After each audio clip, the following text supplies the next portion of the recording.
Heute habe ich vor, euch eine Idee für ein Allerheiligen-Gesteck zu zeigen. Ja, und als Basis wird mir jetzt gleich dieses Nasssteckschaumherz dienen.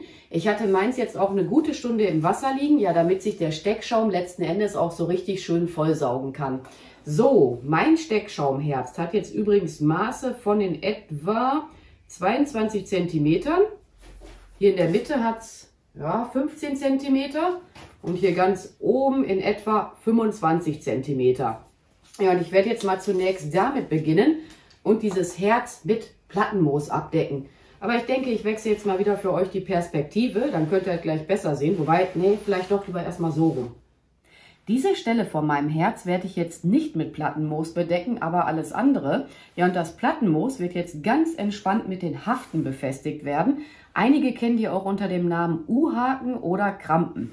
So, ich lege mir das jetzt hier drauf. Achtet hier auch auf die seitlichen Bereiche, ne, dass man nachher nichts mehr von der Steckschaummasse sehen kann. Und zack, steckt das ganz entspannt damit fest. Ja, und das mache ich jetzt hier an dem gesamten Herz. Die Unterseite mache ich jetzt natürlich nicht mit. Und das ist jetzt auch ein Steckschaumherz. Hier unten, das ist eine ja, Styroporschicht, damit das nicht durchsippt. Dann kann man es auch besser transportieren und man hat nicht das halbe Auto nass. Was wollte ich jetzt noch sagen? Ja, eigentlich jetzt erstmal nichts mehr. Außer, dass ich das Plattenmoos auch leicht überlappend einarbeiten werde.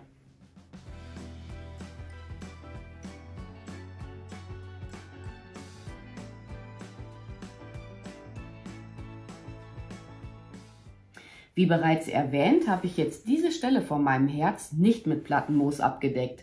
Ja, und nun kommen die nächsten Materialien hinzu. Das sind Ranken vom wilden Wein und dann habe ich hier noch etwas von meiner Winterheide liegen. Die stammen beide aus meinem Garten und der wilde Wein und auch die Heide werden jetzt hier zunächst an diese freigelassene Stelle hineingesteckt werden.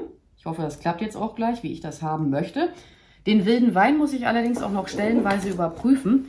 Was ist halt nicht mehr biegsam, ne? Hier macht schon Knack, hier auch schon und das schneide ich dann gleich mal ab, aber erst im Laufe des Prozesses. Ja, kann noch ein bisschen kürzer.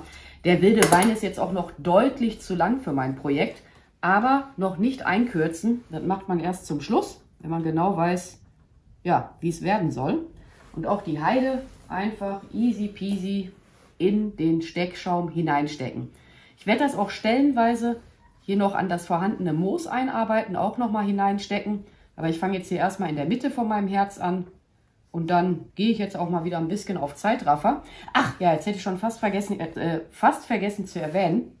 Stellenweise werde ich das hier auch nochmal mit Krampen befestigen. Zumindest die Heide, ne? Wenn die hier Gott weiß wie absteht. Und das wird dann immer, ja, ich sag mal, frei Schnauze eingearbeitet werden. Mal kommt erst die Heide hinzu. Dann lege ich mir schon mal den wilden Wein drumherum. Ich kann es euch ja hier schon mal zeigen, was ich vorhabe. Das soll hier so drumherum gehen, ne? Einfach jetzt nach Gefühl arbeiten. Und es bleibt jetzt auch jedem selbst überlassen, ob er nur eine Herzseite so gestalten möchte oder auch die andere. Ich persönlich bin jetzt selber noch am Überlegen, aber ich denke, ich mache hier beide Herzseiten oder Herzschenkel oder wie auch immer. Mal gucken.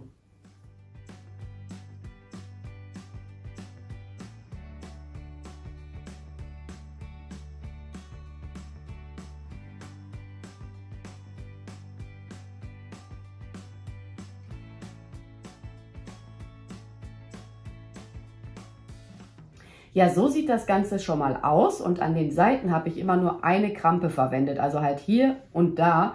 Die Krampen könnt ihr aber auch letzten Endes weglassen, wenn ihr die Heide und den wilden Wein einarbeitet.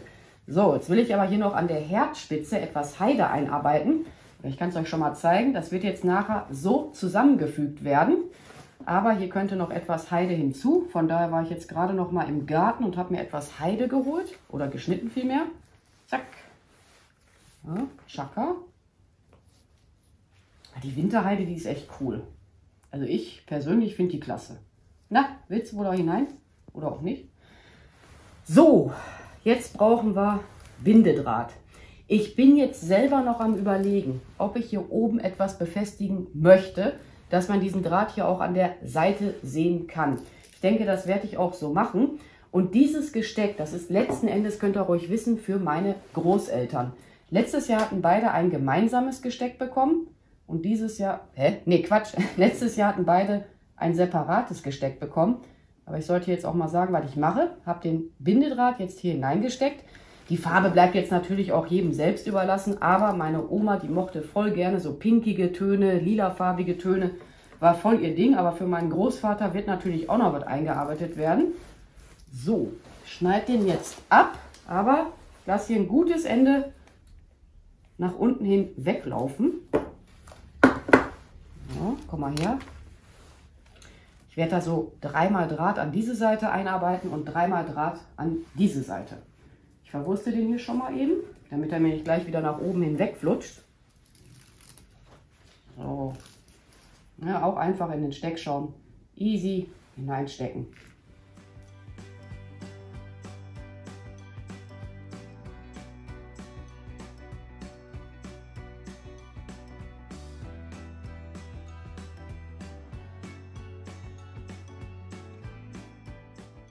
Mein letztes Stück Draht, also Drahtstück Nummer 6, schneide ich jetzt nicht ab. Ich lege es mir mal erstmal beiseite.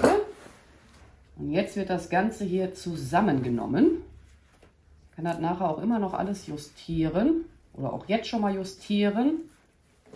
Wenn hier noch so Sachen abstehen sollten, ist überhaupt nicht schlimm. Die kann man nachher einfach da so drunter einarbeiten. Ne, erstmal ignorieren. Ja, komm mal her. Ist jetzt ein bisschen... ja, friemelig, ne? Ich persönlich will das jetzt auch perfekt haben für Oma und Opa. So. Okay. Aber auf die Art und Weise habe ich das für meine Großeltern jetzt auch noch nicht gemacht. Ich glaube, ich habe mir zu viel Draht abgewickelt. Ja, ist nicht schlimm. So. Ja. Oh oh. Ich muss mal eben nochmal loslassen. Ist sonst blöd, wenn der Draht so abgewickelt ist. Und mein Handtuch ist auch gerade im Weg. Ich habe das Handtuch jetzt auch nur deshalb da drauf liegen, damit der Arbeitstisch nicht doch noch irgendwie klitschnass wird. Wäre jetzt nicht schlimm in meinem Fall. Aber wenn ihr jetzt keine Werkstatt, so wie ich, zur Verfügung haben solltet oder eine Garage, wo man halt Dreck machen kann, dann lieber ein Handtuch drunter legen. So, Bindedraht ist am Start. Jetzt werde ich hier aber sehr, sehr pingelig. Okay. Und wickel das jetzt hier unten fest. Wieder jetzt mal so 3-4 Mal drumherum, damit das hier schon mal super dran ist. Sie ist gut stramm, habt ihr jetzt, glaube ich, gesehen. Ziehe an meinem anderen Draht. Das kann man jetzt alles noch gut machen. Ja, wenn man jetzt sagt, ich will es aber hier noch etwas strammer haben. So, mal eben Lucky. Und jetzt gehe ich nach unten hinweg und schneide mein Grün erst dann ab, was wollte ich jetzt sagen, bis mir diese Länge hier gefällt. Ich werde aber jetzt relativ nah beieinander mit dem Bindedraht drumherum wickeln. Umso näher man den beieinander wickelt, umso ja, biegsamer wird das Ganze jetzt gleich.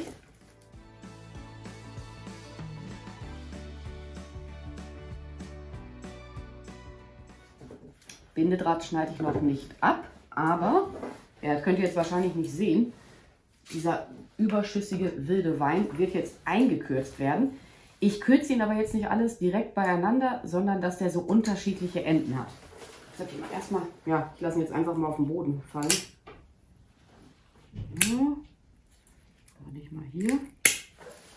Okay, hier haben wir auch noch etwas. So.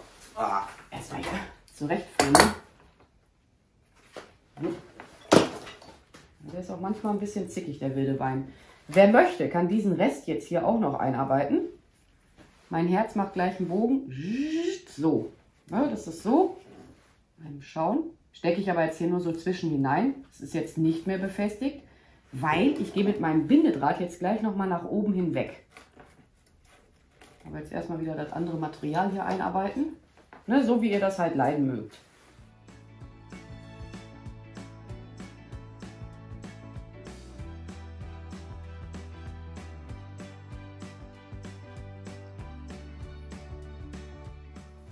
Meinen Bindedraht schneide ich nun ab und verfrieme den mit dem bereits dran gewickelten Draht. Beziehungsweise ich stecke den hier einfach in meinen Steckschaum hinein. Ist mir gerade auch irgendwie klar geworden. So, zack. Und diesen übrig gebliebenen Draht kann man jetzt hier drum herum wickeln, so wie ich das mache. Oder ihr schneidet die übrig gebliebenen Enden einfach ab. Bleibt hier jedem selbst überlassen. So, mal schauen. Das, was jetzt hier etwas zu kurz ist, um halt wieder nach da hinzukommen, einfach hier hineinstecken. Ja, natürlich so, dass man das nachher nicht sehen kann. Zack. So, mal schauen. Ich glaube, das sieht ganz cool aus. Ha! Das reicht bis hier oben. Mal gucken. Ja, bleibst du da drin oder? Doch, er bleibt da drin. Irgendwas hat mich hier gerade gepiekst. Ein Drahtende war hinausgeflutscht. Zack. Ja, und jetzt kann man das alles zurechtknicken, wenn man das möchte. Ich hatte auch ein bisschen was von der Heide noch abgeschnitten. Das war dann doch etwas zu viel des Guten. So, jetzt räume ich hier mal den Arbeitstisch auf und dann kommen die nächsten Materialien hinzu. Ich habe jetzt hier ein halbes Bund Schleierkraut und einen Bund Zierdisteln am Start. Die werden jetzt gleich zurechtgeschnitten werden und dann auch in den Steckschaum hineingesteckt werden.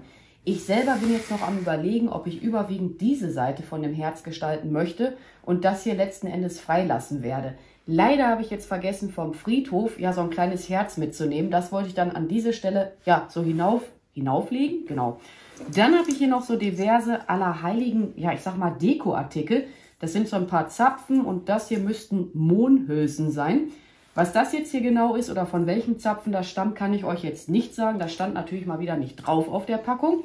Ihr könnt aber auch Zapfen der Schwarzkiefer nehmen, Lärchenzapfen, ne? Zum Beispiel Schwarzkieferzapfen, die sehen jetzt auch super aus.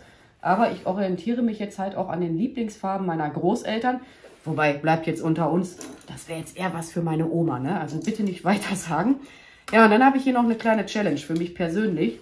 Mein Opa, der liebte die deutsche Eiche. Der hat auch eine Menge Eiche verarbeitet im Laufe seines Lebens und die muss hier irgendwie mit rein. Das wird jetzt für mich gleich eine Herausforderung werden. Ich hätte ansonsten auch noch amerikanische Eicheln hier. Die hatte ich per Zufall ja, gefunden und dann halt mitgenommen. Dann habe ich noch die, ich sag mal, die Eicheln von der deutschen Eiche hier. Aber da fallen immer die Hütchen ab. Von daher ist das ein bisschen blöde.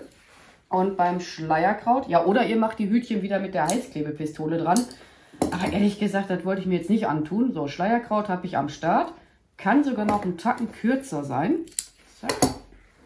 Und dann kann man das hier wirklich einfach nur hineinstecken. Und warum habe ich eine kleine Fliege auf dem Arm? So, auch bei der Zierdistel muss ich natürlich noch zurechtschneiden. So, nehmen wir mal eben grob was ab. Was ist das denn? Preisschild? Geh ab. Keine Ahnung, was das ist. Nehme ich dann hier weg, dass das so eine Länge hat. Ja, und diese Dekoartikel zu Allerheiligen, da kann man halt so komplette Boxen bestellen, ne, in verschiedenen Farben.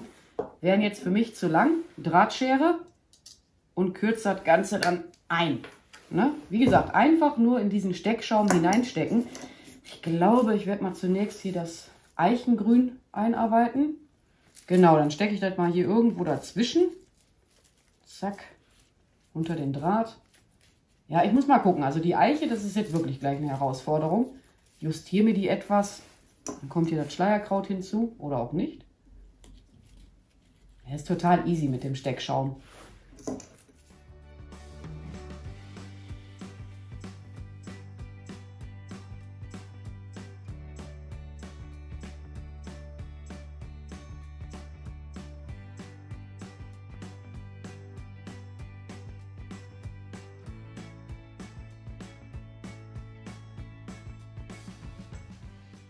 Also ich muss jetzt wirklich an dieser Stelle mal zugeben, ich persönlich hätte jetzt nie und nimmer gedacht, dass das Eichenlaub da so toll drin aussehen würde. Ja, jedenfalls bin ich jetzt soweit fertig mit meinem Allerheiligen Gesteck, beziehungsweise mit meinem Allerheiligen Herz. Noch mehr werde ich daran jetzt nicht arbeiten. Ja, und am Friedhof, beziehungsweise vor Ort am Friedhof, wird dann an dieser Stelle noch so ein kleines Herz platziert werden. Ach, was ich euch jetzt auch noch sagen wollte, mein Grün schneide ich immer mit einer Schere, die auch für das Ikebana geeignet ist. Also meine Schere ist halt messerscharf.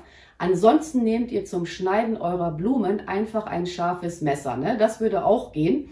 Und ja, die ganzen benötigten Materialien für dieses Projekt findet ihr wie üblich auch in der Videobeschreibung. Und ansonsten werde ich mich jetzt auch mal an dieser Stelle bei euch verabschieden. Ich bedanke mich fürs Zuschauen. Macht's gut, eure Pink Peach. Bye!